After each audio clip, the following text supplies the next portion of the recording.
फिर मैंने तौबा की तो छोड़ी हर शय, गरीबों का लूटा हुआ माल वापस किया, जिसके पैसे न दे सका उसके घर में जाके उसकी भैंसों को चारा डाला, उसके ऊंटों की खिदमत की, मैंने कर्जे चुकाए। फरमाया मैं सच्ची तौबा करके मस्जिद आया, जिस खतीब के पीछे मैं जुमा पढ़ा करता था वो मेरे हाथ पे बैठ करके मुरीद हो गया। अल्लाह तबारक व तआला ने अपने बंदों के दिल मेरी तरफ फेर दिए, फिर तुम्हें उसमें इनाम देने की जरूरत नहीं पड़ेगी। फिर तुम कुटिया नशीन बन के भी दीन फैलाओगे तो अल्लाह उसमें तासीर पैदा फरमा देगा। तो रोजे का माना रुकना है। रोजे का माना बोलिए, रोजे का माना रुकना। किससे? झूठ से, गीबत से, बदी से, बदनिगाही, खाने पीने। रोजा किस पे फर्ज है? अमीरों पे कि गरीबों पे? जी कहने ने मैं तो काम ही, मेरा तो काम ही मेहनत मजदूरी वाला, मैं कैसे रोजा रखूं? मैं तो दिहाड़ी लगाता हूं तो रोजा कैसे रखूं? मैंने नहीं किसी हदीस में पढ़ा कि रोजा वो रखे जो दफ्तर में बैठता है। सहाबा के जमाने में तो दफ्तर होते ही नहीं थे, किसी जगह नहीं लिखा हुआ रोजा वो रखेगा जो एसी में बैठता है, तब तो एसी थे ही नहीं। हजरत अबू बकर सिद्दीक रज़ी अल्लाह तआला अन्हु से लेकर जनाब बिलाल तक सारे अपने हाथ से काम करते, सारे अपने हाथ से काम करते, सारे। हजरत उमर फारूक रज़ी अल्लाह तआला अन्हु खलीफा वक्त होने के बावजूद माले गनीमत के ऊंट चरने जाते थे तो चरागाह में छोड़ने में जाते थे, लेने भी आते थे वापस। सारे लोग अपने हाथों से मुशक्कत वाले काम करते। हजरत बिलाल मजदूरी करते, सलमान फारसी मजदूरी करते, मिकदाद मजदूरी करते, सहाबा मजदूरियां करते, रोजे रखते। और रमजान के जाने का वक्त होता तो दर रसूल पे खड़े होकर अर्ज करते, महबूबा दिल नहीं भरा, दिल करता है कभी रब सारा साल ही रोजे अता करे, सारा साल रमजान दे तो हम सारा साल रोजे रखने को तैयार है। जज्बा था, ताकत थी, हिम्मत थी। आज नौजवान लड़का है, कहता है मुझसे भूख बर्दाश्त नहीं होती। मेरे भाई रब बीमारी ला देना, अल्लाह से दुआ मांगे, अल्लाह शिफाए अता फरमाए, और दुआ करें अल्लाह आजमाए से महफूज फरमाए। आप यकीन करें, मैंने लोगों को देखा है हलक से कतरा नहीं उतरता, खुराक की नाली लगी हुई है, आला ग़िज़ाएं पकी हुई पड़ी है। अर्श का मालिक कहता है मैं तेरे हलक से गुजरने नहीं दूंगा, कानून बन गया। मैंने देखा है ड्रिप पे लोग जिंदा है, बोतल लगी हुई है ग्लूकोज की, गुजारा चल रहा, आला ग़िज़ाएं पड़ी हैं, लाखों रुपया तिजोरी में पड़ा है। मालिक कहता है तू नहीं खा सकता तो वो खाने नहीं देता, नहीं खाने देता। एक शख्स यूरोप के इलाके का, मैं किसी कालम नवीस का पढ़ रहा था, वो कहता मेरी खरबों में जायदाद है, लेकिन मेरे मैदे में ऐसी तकलीफ है कि मैं आटे को छान कर जो ऊपर से बूरा निकलता है सिर्फ वो खा सकता हूं, उसके अलावा मैं कायनात की कोई नेमत खा नहीं सकता। और मेरे भाई वो जब चाहे तो बड़े बड़े खाने खाने से तुझे रोक दे, तेरे दांत चबाने के काबिल ना रहे, जुबान निगलने के काबिल ना रहे, मैदा तेरा हजम करने के काबिल ना रहे, वो जब चाहे तो जो मर्जी कर ले।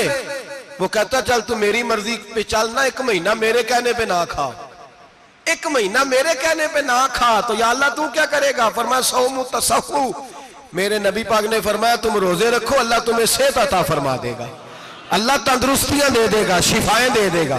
तुम रोजे रखो, अल्लाह तुम्हें, सुभान अल्लाह, अल्लाह तुम्हें, अल्लाह ताकत देता है, हिम्मत देता है, अल्लाह हिम्मत देता है।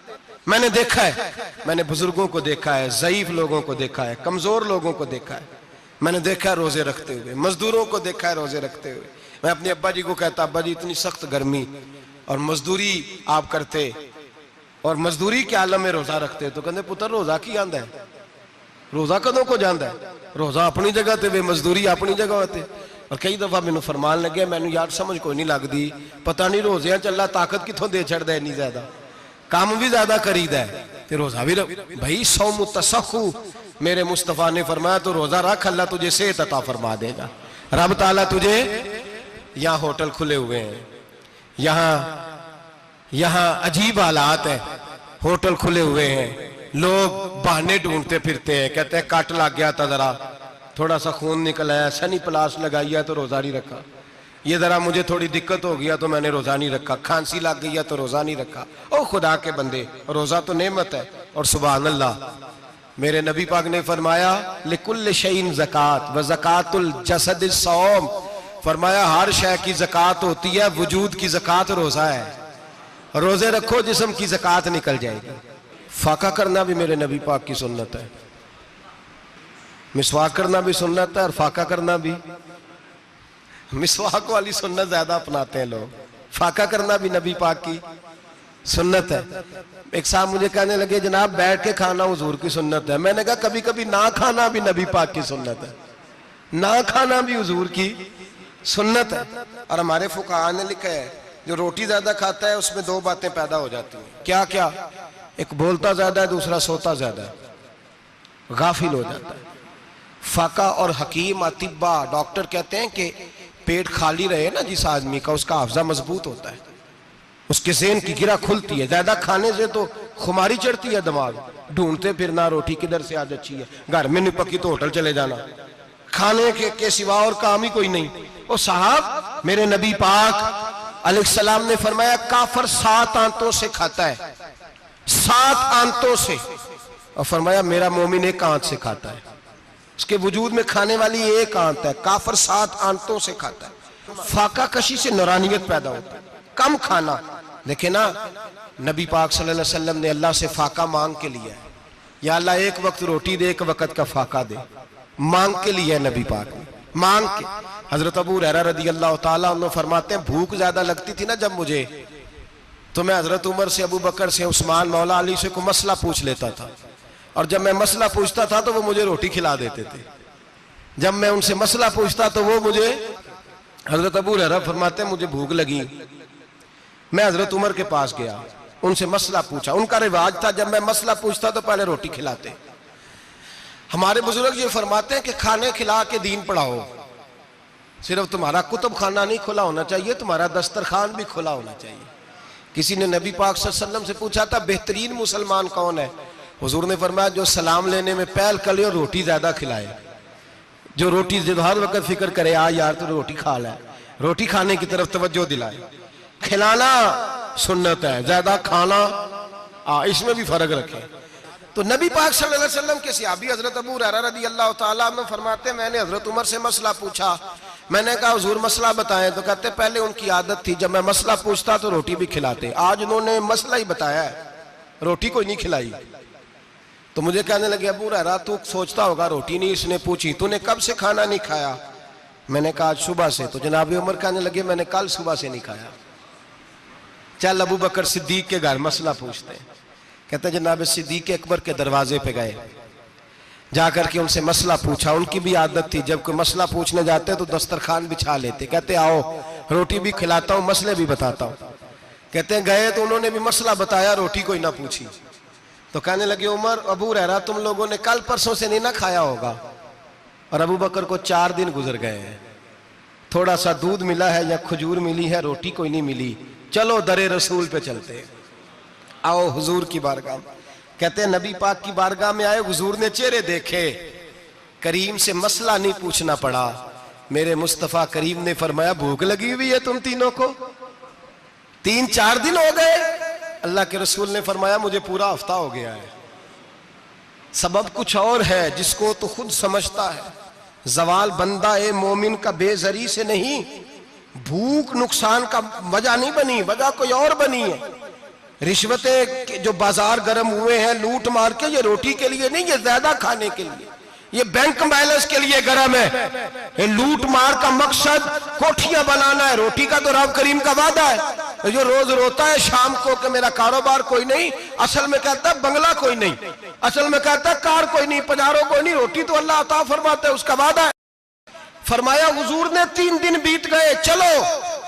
मेरा बेतकल्लफ सहाबी है अबुल हसन अंसारी, वो बड़े नसीब वाले होते हैं जिनको मेरे नबी पाक खुद कहते थे कि तेरी फलानी जिम्मेदारी है। इस जमाने का तो किसी को कह दिया जाए ये तेरी जिम्मेदारी है तो कहता है ये तो फटीके डालने लग गया, यहां से तो छुट्टी कर जानी चाहिए। खुश होते थे सहाबा के हमारी जिम्मेदारी लगी। कहते हैं हजरत अबुल हसन अंसारी के घर गए, नबी पाक ने फरमाया भूख बड़ी लगी है खाना ला। कहते हैं हुजूर ने उसे कहा तो उस आदमी को तो वजद ही हो गया। उसने कहा मेरे इतने नसीब कि हुजूर का ये खाना खिला। आओ देखो दुनिया वालों, आज जो सबसे ज्यादा इज्जत वाला है वो मेरा मेहमान बना हुआ है। फरमाते हैं वो दौड़े गए, बकरी उठाई, जिबा की, बीवी को कहने लगे रोटी तैयार कर। उधर खजूरें तोड़ी, अंगूर तोड़े, कहने लगे हुजूर आप जब तक तनावुल करें तब तक खाना पक जाता है। हजरत उमर कहते हैं रोटी पक के आई, बड़ा प्यारा गोश्त, बड़ा अच्छा सालन, बड़ा खूबसूरत खुलूस वाला खाना। फरमाते मैंने बड़ा ही खाया। नबी पाक ने ना एक रोटी ली और छोटी चपाती, थोड़ा थोड़ा सालन कोनों से, और जब नबी पाक ने खा लिया तो हुजूर की आंखों में आंसू आए। हजरत अमर कहने लगे हुजूर रोए क्यों? तो नबी पाक ने फरमाया सोचता हूं 7 दिन के फाके के बाद खाया है, पर डरता हूं रब इसका हिसाब पूछेगा तो जवाब कैसे देना है, इसका हिसाब भी तो देना है ना जो खाया है। तो हजरत उमर फारूक के हाथ में कुछ चीज थी, जोर से जमीन पे मारी, का महबूबा 7 दिन के बाद भी रोटी खाए तो हिसाब देना है। नबी पाक फरमाने लगे उमर वो मालिक है ना, तो जब देता है तो हिसाब नहीं ले सकता, हिसाब तो देना है, हिसाब तो देना है, तैयारी रखो। सहाबा कराम फरमाते हमने इरादा किया कि आज के बाद हम फिर फाके करेंगे, कम खाएंगे, इसलिए कि हिसाब देना है। मेरे भाई वो फाका कशी करते थे, डरते थे। यहाँ तो लोग खा के बीमार है, खाते जा रहे हैं, सोते जा रहे हैं, खाते जा रहे हैं, सोते जा रहे हैं। ये भी वक्त आएगा रमजान शरीफ का, सवेरे दर्स पे आओ कहते नींद बड़ी आती है, सवेरे 2 सिपारे पढ़ के सोया करो कहते साहब नींद बड़ी आती है। फजर के बाद ही तो वक्त होता है अल्लाह अल्लाह करने का, शहरी का, खाते जा रहे हैं, सोते। लोग जमात से नमाज नहीं पढ़ते, सो जाते, जमात का सवाब छोड़ के सो जाएंगे। भाई रमजान मुबारक में फाका कशी की ट्रेनिंग होती है, फाका कशी की तरबियत ले, रमजान में रोके अपने आप को, तरबियत होगी। और हमारे सूफिया फरमाते हैं जो ज्यादा खाता है उसका नफ्स उसको ज्यादा पे मायल करता है, ख्वाहिशात नफ्स पैदा होती हैं। मेरे नबी पाक अलैहिस्सलाम ने जवानों को हुक्म दिया है या माशरल शबाब, ओ जवानों